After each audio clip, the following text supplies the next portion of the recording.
નમસ્કાર, કેમ છો વિદ્યાર્થી મિત્રો? મજામાં ને?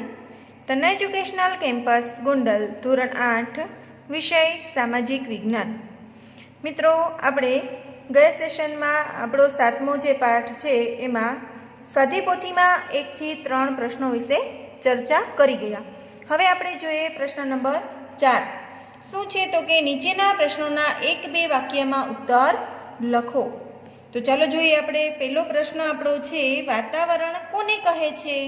તો તમને યાદ જ હશે મિત્રો કે પૃથ્વીની ચારે બાજુ જે વીંટળાઈને આવેલું હવાનું જે આવરણ છે એને શું કહેવાય? વાતાવરણ. તો ચાલો લખો, પૃથ્વીની ચારે બાજુ વીંટળાઈને આવેલા કોના આવરણને? હવાના આવરણને શું કહેવાય? વાતાવરણ કહે છે. ત્યાર પછી જો વાતાવરણ શાનાથી દૂષિત થઈ રહ્યું છે, એટલે કે વાતાવરણ છે એ કઈ પ્રવૃત્તિઓથી દૂષિત થાય છે? કોની પ્રવૃત્તિઓથી? તો કે માનવ પ્રવૃત્તિઓથી અથવા તો એના કારણે દૂષિત થઈ રહ્યું છે. આપણે જાણે અજાણીએ ઘણી બધી પ્રવૃત્તિઓ એવી કરીએ છીએ કે જેનાથી વાતાવરણ જે છે એ દૂષિત થઈ રહ્યું છે. વાતાવરણ માનવ પ્રવૃત્તિઓને કારણે દૂષિત થઈ રહ્યું છે. દૂષિત થઈ રહ્યું છે. ત્યાર પછી જુઓ ત્રીજો પ્રશ્ન, આબોહવામાં ફેરફાર એટલે શું? તો કે વૈશ્વિક તાપમાન વધવાથી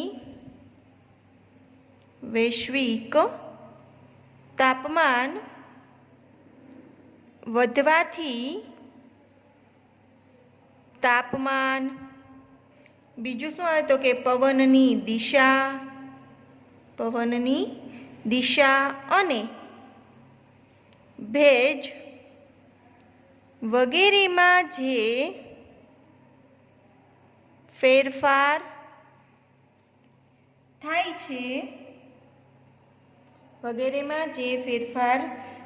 છે તેને આબોહવામાં ફેરફાર કહે છે. નેક્સ્ટ જુઓ મિત્રો, હવામાન એટલે શું? તો કે કોઈ પણ પ્રદેશ હોય એના તાપમાન, ભેજ અને વરસાદની ટૂંકા ગાળાની જે સરેરાશ સ્થિતિ છે એને શું કહેવાય? હવામાન. તો ચાલો લખો, કોઈ પણ પ્રદેશના તાપમાન, ભેજ અને વરસાદની કેવી સ્થિતિ? ટૂંકા ગાળાની સરેરાશ સ્થિતિ એટલે હવામાન. ત્યાર પછી જુઓ, આબોહવા એટલે શું? તો કે 35 વર્ષ કે તેથી વધુ સમય દરમિયાન અનુભવાયેલી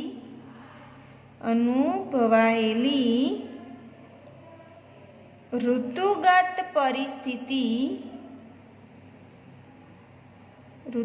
પરિસ્થિતિને આબોહવા કહે છે. જુઓ મિત્રો, અહીંયા હવામાન અને આબોહવામાં શું ફેર છે? તો કે હવામાન છે એ તાપમાન, ભેજ અને વરસાદની ટૂંકા ગાળાની સ્થિતિ છે, સરેરાશ સ્થિતિ છે. અને આબોહવા એટલે કે 35 વર્ષ કે વધુ સમય દરમિયાન અનુભવાયેલી ઋતુગત પરિસ્થિતિને શું કહેવાય છે? આબોહવા કહે છે. ત્યાર પછી જુઓ મિત્રો, 6 નંબરનો પ્રશ્ન, ગ્રીન હાઉસ વાયુ તરીકે કયા વાયુઓ જાણીતા છે? તો લખો, ગ્રીન હાઉસ વાયુ તરીકે એક તો આવશે કાર્બન ડાયોક્સાઇડ,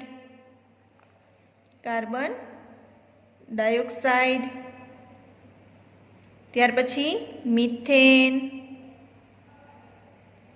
નાઇટ્રસ ઓક્સાઇડ,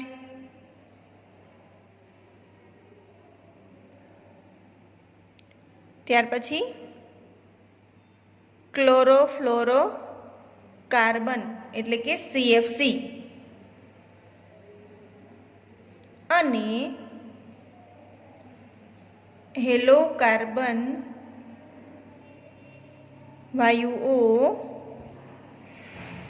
જાણીતા છે. ત્યાર પછી જુઓ ppm એટલે શું? તો કે ppm એટલે લખો એટલે પાર્ટ પર મિલિયન. એટલે શું થાય? તો કે 10 લાખનો એક ભાગ. કયો? 10 લાખનો એક ભાગ એટલે કે 1 ppm. ત્યાર પછી જુઓ વિશ્વ હવામાન સંસ્થા કઈ છે? જેને આપણે WMO થી ઓળખીએ છીએ. તો લખો વર્લ્ડ મીટિયોરોલોજીકલ ઓર્ગેનાઇઝેશન એટલે કે WMO એ વિશ્વ હવામાન સંસ્થા છે. ત્યાર પછી જુઓ 9મો પ્રશ્ન, ગ્લોબલ વોર્મિંગથી વનસ્પતિમાં શા ફેરફાર થાય છે? આપણે જોઈ ગયા કે ગ્લોબલ વોર્મિંગ છે એનાથી વનસ્પતિને પણ ઘણો બધો અસર થાય છે. તો ચાલો આપણે લખીએ ગ્લોબલ વોર્મિંગથી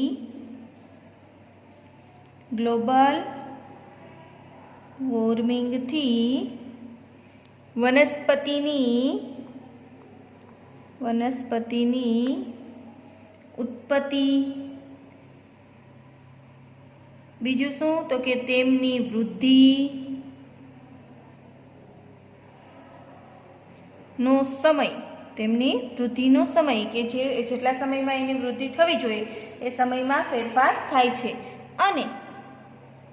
અને આયુષ્યમાં વૃદ્ધિ અને આયુષ્યમાં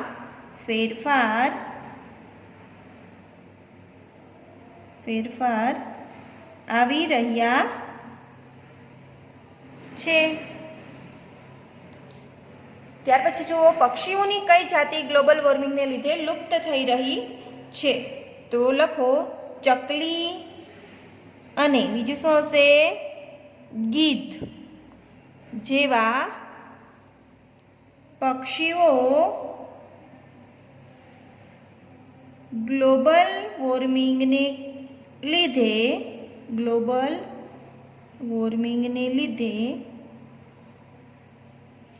લુપ્ત થઈ રહ્યા છે. ત્યાર પછી જુઓ 11મો પ્રશ્ન છે, ગ્લોબલ વોર્મિંગથી હિમાલયની કેટલી હિમ નદીઓ પીગળી ગઈ છે? તો કે 2000. લખો ગ્લોબલ વોર્મિંગથી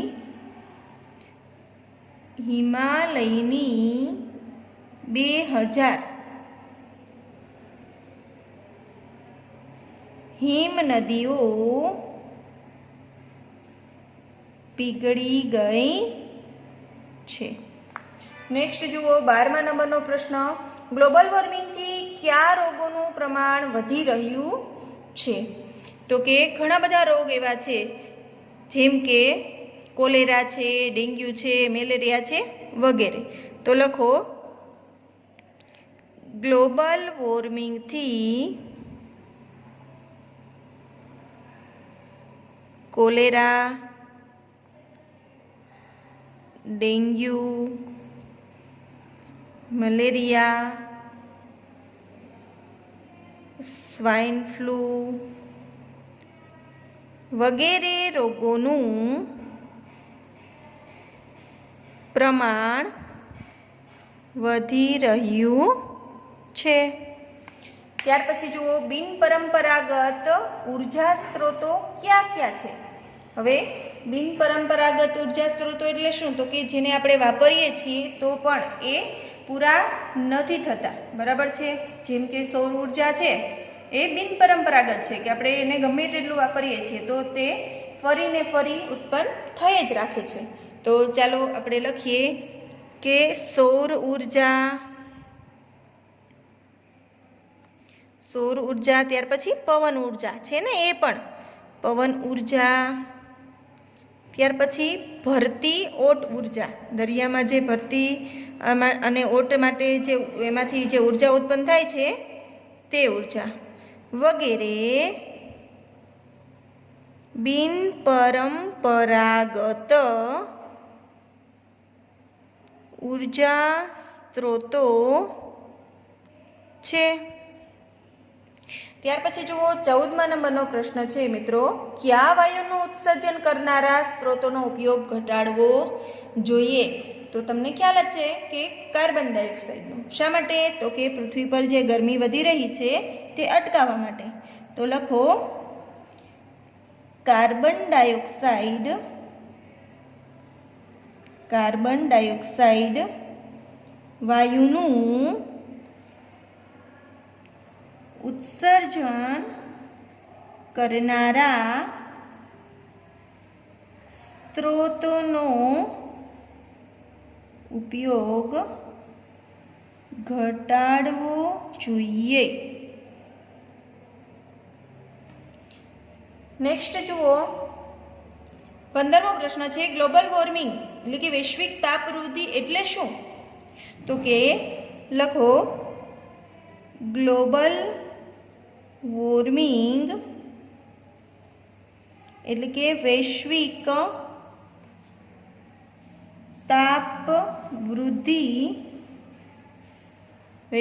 તાપવૃદ્ધિ એટલે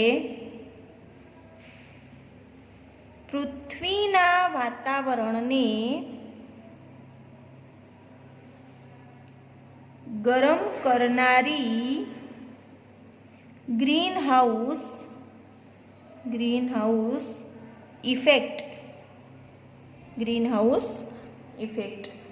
નેક્સ્ટ જુઓ મિત્રો 16મો પ્રશ્ન છે, રોજિંદા જીવનમાં તમે કયા કયા ઉપકરણો વાપરો છો જેનાથી વૈશ્વિક તાપમાનમાં વધારો થાય છે?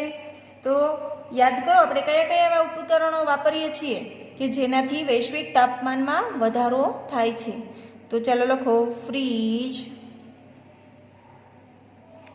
પછી AC, tubelight, computer, motor car, TV વગેરે ઉપકરણો અમે રોજિંદા જીવનમાં વાપરીએ છીએ, જેનાથી શું થશે? જેનાથી વૈશ્વિક તાપમાનમાં વધારો થાય છે. હવે જુઓ મિત્રો 17મા નંબરનો આપણો પ્રશ્ન છે, પર્યાવરણ બચાવવા માટે વિશ્વની સૌપ્રથમ બેઠક ક્યાં અને ક્યારે મળી હતી? બરાબર છે, તો લખો પર્યાવરણ બચાવવા માટે વિશ્વની સૌપ્રથમ બેઠક ઈસવીસન 1972માં સ્વીડનના પાટનગર સ્ટોકહોમ, કયું? સ્ટોકહોમ ખાતે મળી હતી. તો વિદ્યાર્થી મિત્રો અહીંયા આપણે આપણું જે પ્રકરણ છે તે પૂર્ણ કરીએ છીએ. હવે આપણે નેક્સ્ટ સેશનની અંદર 8મા પ્રકરણ તરફ આગળ વધીશું. અસ્તુ. જય મહાદેવ.